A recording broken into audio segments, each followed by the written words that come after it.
Alright, let's take a look at the second problem. We're solving systems of linear equations. It's set up perfect for us to solve by elimination. Uh, each equation has three unknowns, so whenever you have a system, the number of equations has to equal the number of unknowns for us to be able to solve it. Three unknowns, we need three equations. Look at this, the x's are lined up in one column, the y's are lined up in another column, and the z's are lined up in that last column, and the constants are all on the right. So we're going to use this nice chart that Mrs. Chambers made, and what I'm going to add to this chart is that in equation 2, if I have a coefficient of 1, that's the variable that I'm going to eliminate.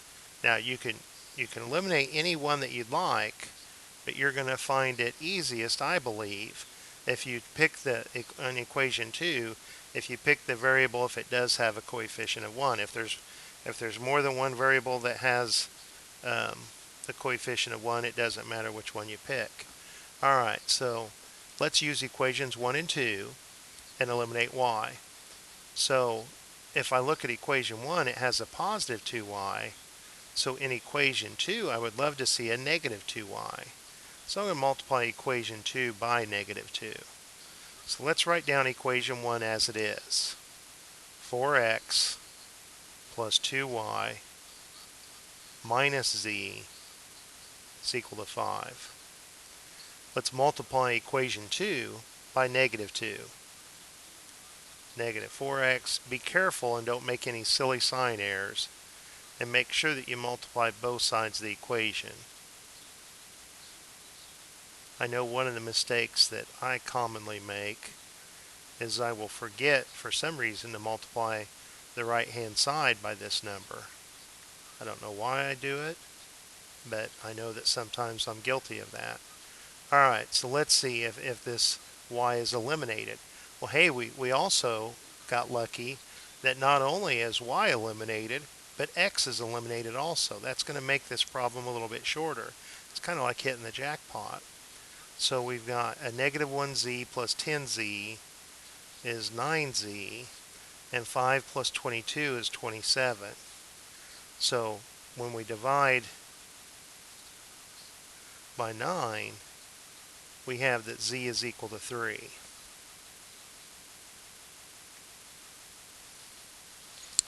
Alright, so I'm going to write this z equals 3 up here and get it out of my way for just a second. Alright, so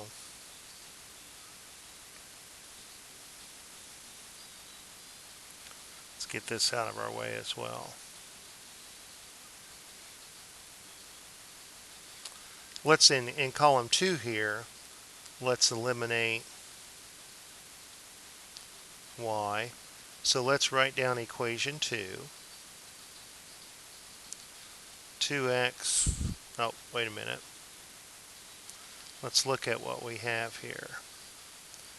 If we're using equations 2 and 3 to eliminate y, we have a negative 2y here, and we would like to have a positive 2y right there so that the y's are eliminated. Alright. So let's multiply everything in equation 2 by 2. So we have 4x plus 2y minus 5. Now, I'm not going to write z. I've already figured out that z is equal to 3. And negative 11. Now, equation 3, I have 1x. I have the minus 2y plus 3. And I'm going to replace z with 3. Because we got lucky and found that out right away. Alright. So what do we have here then? 4x plus 1x is 5x. The y's are eliminated. Now up here is a negative 15, and that's a positive 9, and that adds up to a negative 6. If you take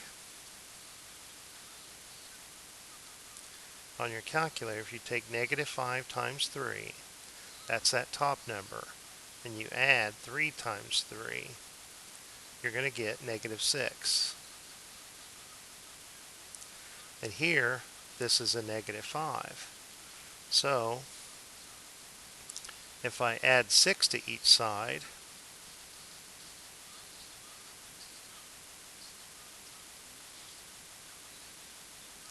and if I divide by 5,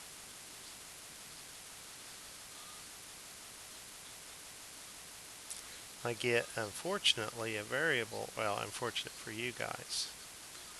So I'm going to check this and make sure I haven't made a silly mistake. And I paused the camera for a second, and I have made a silly mistake, and maybe you noticed it. I said that I was going to multiply equation 2 by 2, and I started out doing that. I did it with the x and the y. But when I got here to the z, I was so excited that I was going to be able to replace the 3 in there that I forgot to multiply. Remember previously I said I often forget to multiply the right-hand side. When you make a mistake with this stuff, it's going to save you time and effort if you just start over from that mistake. So I'm erasing that work rather than trying to come in and, make chicken scratches and write over previous things. I'm just going to erase that work. Now, I'm multiplying everybody by 2, so I have minus 2 times the negative 5, 10z is equal to a negative 22. And now I'm going to come in and say, well, wait a minute, I've already discovered that z is 3.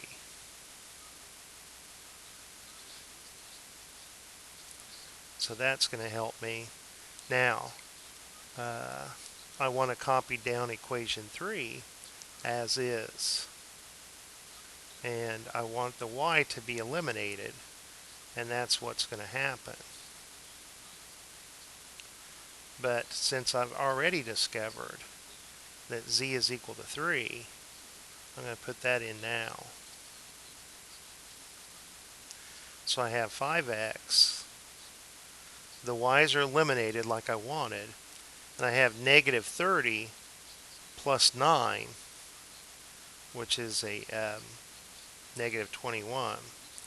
Negative 22 plus 6 is a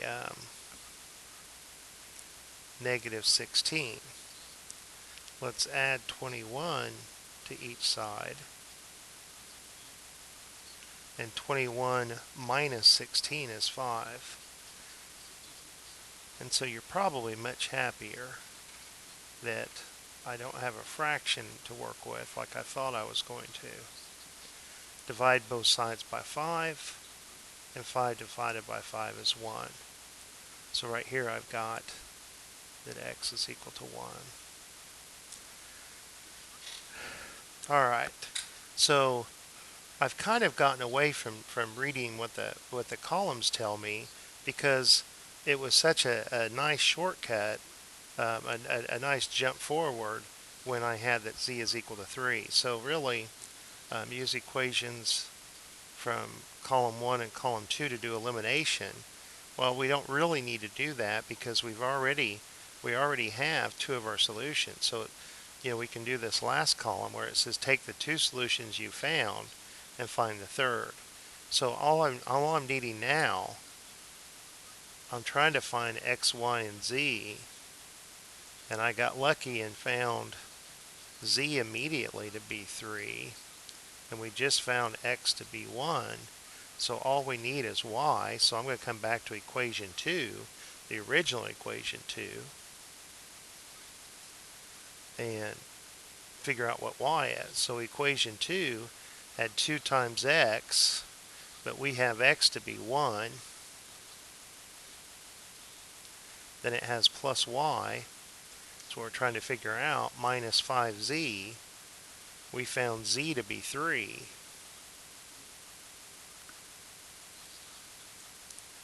And that equals, now another mistake I sometimes do, I'll begin to copy an equation down, I'll come down here and copy it down, and when I look back up to finish the equation, I'll jump to a new equation, so I'll mix and match.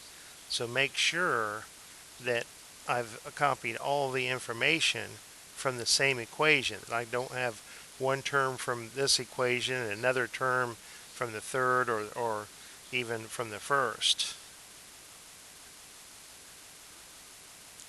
It sounds silly, but sometimes for me it's difficult to even copy the equations down because I have to take my eyes away from it for a moment, and when I return back to it, I don't return back to the same place.